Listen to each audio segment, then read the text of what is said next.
Did you know that expat life was actually meant for only one group of people in this world? Well, if not, I'm going to share with you who that group of people are and explain to you why it's actually hard for a lot of people to actually settle into expat life. So let's go ahead and get into it. I'm Jason, and if you're new to the channel, I've been at the expat life for 10 years now. I am on my fourth country, third continent. I now have permanent residency here in Zambia in the southern region of Africa. And what I've started doing is sharing with you what I've learned along this 10-year journey, how what has helped me become successful. But most importantly, if you're an expat or you're thinking about becoming one, just sharing with you some of the opportunities that I'm finding out here and as I'm going along them, because there's a lot of stuff here. And this is one of those countries not a lot of people talk about. And sometimes that's that's for a reason. There's some really good things there. But let's go ahead and get into today's subject matter. And so, like I said in the video, like expat life was never meant for everybody. If you look at the historical records of immigration as far as people who are expatriates, it's mainly one demographic that rules that over the most, and that is veterans. It is something that was really designated for military people. And what I mean by that, usually it was like people after going to war, like anybody who was in Operation Enduring Freedom, Iraqi Freedom, if you know about the Vietnam War, World War II, World War One, even the different wars here where Zambian troops had sometimes had to even go fight for the the monarchy and all of that, and even other African countries. So like every place in the world has always had this, and usually what happens when those soldiers who do are fortunate enough to come back, um, usually you don't fit back in your home. Like, and plus you spent so much time in the military overseas, you may have fallen in love with another system or culture, and then going back to your home culture, you're just like, nah, it's not worth it. Let me take my pension and just live over there. And that's how it traditionally works. Like I'm a wartime veteran. I was in the Iraq War. Most veterans that I do know had some type of service in the war or around the war. Not all of them necessarily went on the battleground, but that doesn't mean that they wasn't a wartime serving veteran.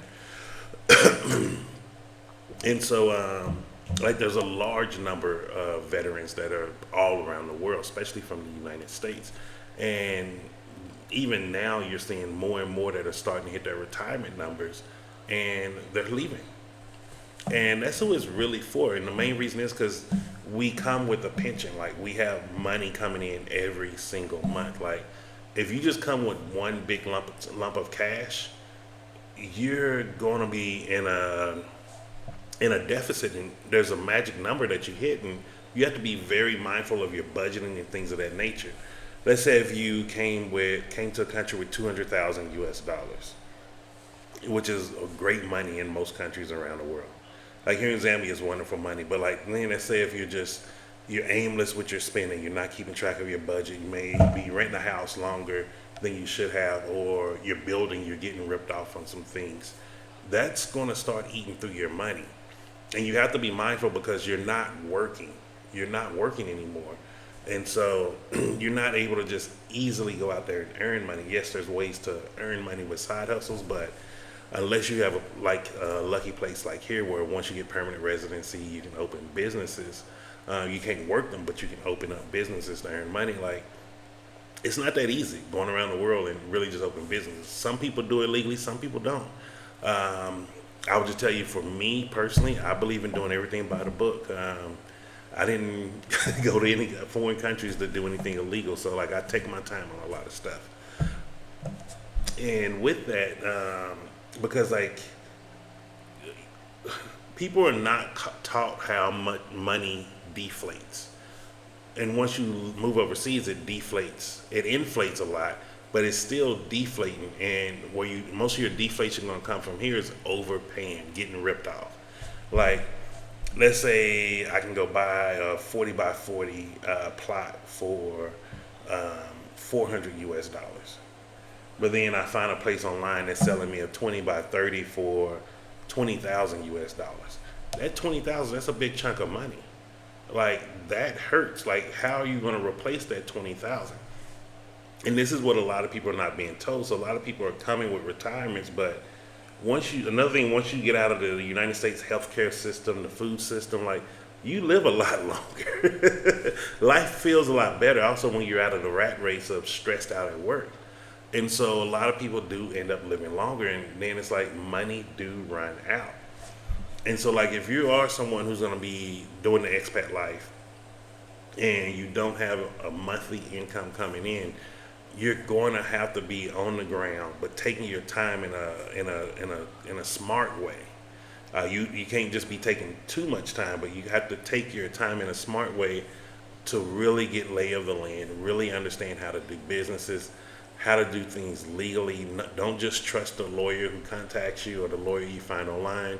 Go up to the place. Like, when I have questions with anything about setting up a business, I go to Packer. I go up there in the office, I wait in line, and I ask them my question. And I have no problems with letting them know, like, look, I don't understand this. Can you just help me with this? Like, you have to humble yourself and start doing that, because a lot of things that are stopping people that I've seen, I saw it in Panama, I saw it in Colombia, saw it in South Africa, even you even see it here in Zambia. Like, a lot of people, they're not going about business in a smart manner, and they're usually trusting the wrong people. And so you want to be very cautious of that. Like, you're not in the same situation as a veteran who has a pension. That's why I say, like, for now, like, if you're not really government pension, you have a big enough 401k or something like that, or a military veteran, you probably shouldn't be looking into an expat life. But if you are, like, you can be going to a country and become the equivalent of a millionaire in their currency based off your pension for the year. And that gives you a lot of working room to take your time, research the lay of the land, start creating businesses where you're working side by side with the locals and the government. Like, that's the point of creating a business. And then you can create a lasting legacy and generational wealth for you. But, like, it's not going to just happen overnight. And I think a lot of people have been sold a dream for some of these YouTubers, like, oh, you can live off $10 a day. You can't live off $10 a day. Let me just be honest with you. You can average maybe about to $15, $20 a day, but you're not living off $10 a day. Like, I tell people, like, you can say you're tired of the Western life all you want, but at the end of the day, you're a Westerner. You're going to go to everything that resembles what you know. You're not going to be going to the auction where they do the goats and stuff and get a goat slaughtered in front of you. You're not going to dress your own chicken. So it's like, we have to be realistic about ourselves. You may want a simpler lifestyle, but you still need to understand, as far as you just coming into a whole new culture and you just assimilating at their base level, you're not going to be able to do that. That is, very few people can do that. And especially if you're coming from a big city living, just give that up. You need a realistic budget.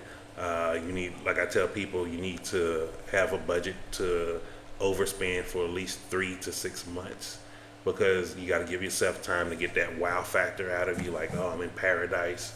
And then you'll start being like, you know what, I'm wasting some money. I want some money coming in. Because once you start seeing enough business interaction, you start seeing how, oh man, this just need a little bit of improvement to be better. You'll start getting that itch.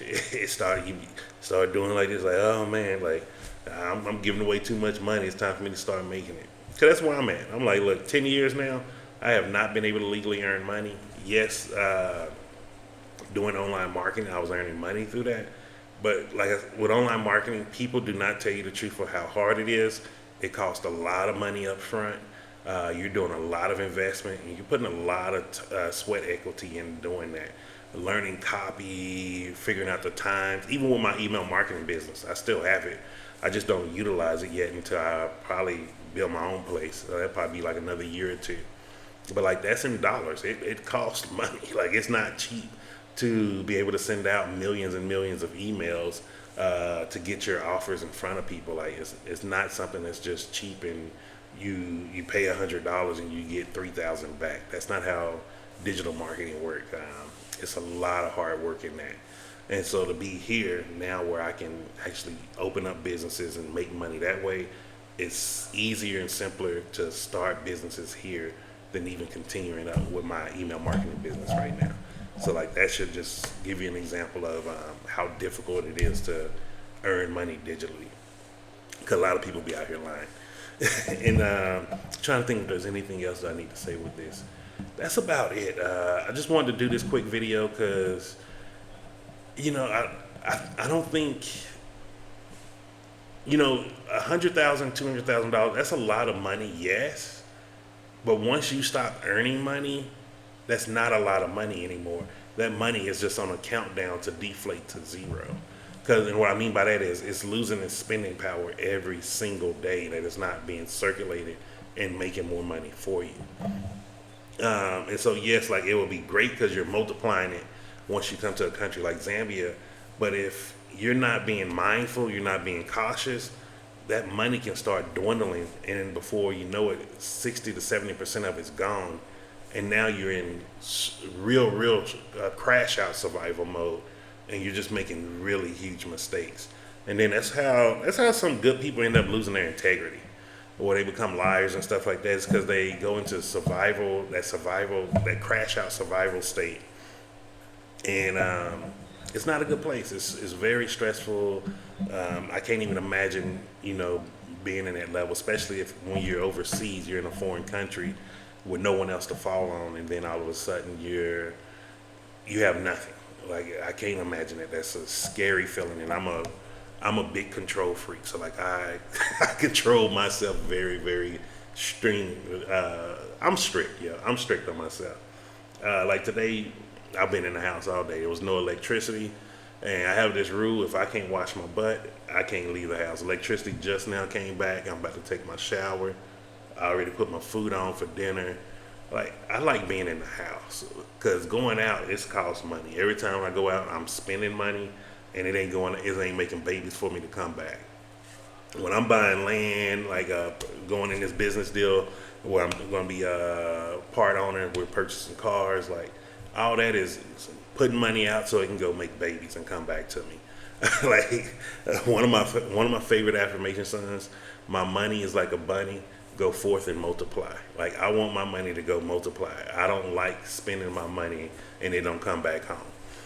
So I would really recommend you just start thinking from that perspective once you want to become an expat.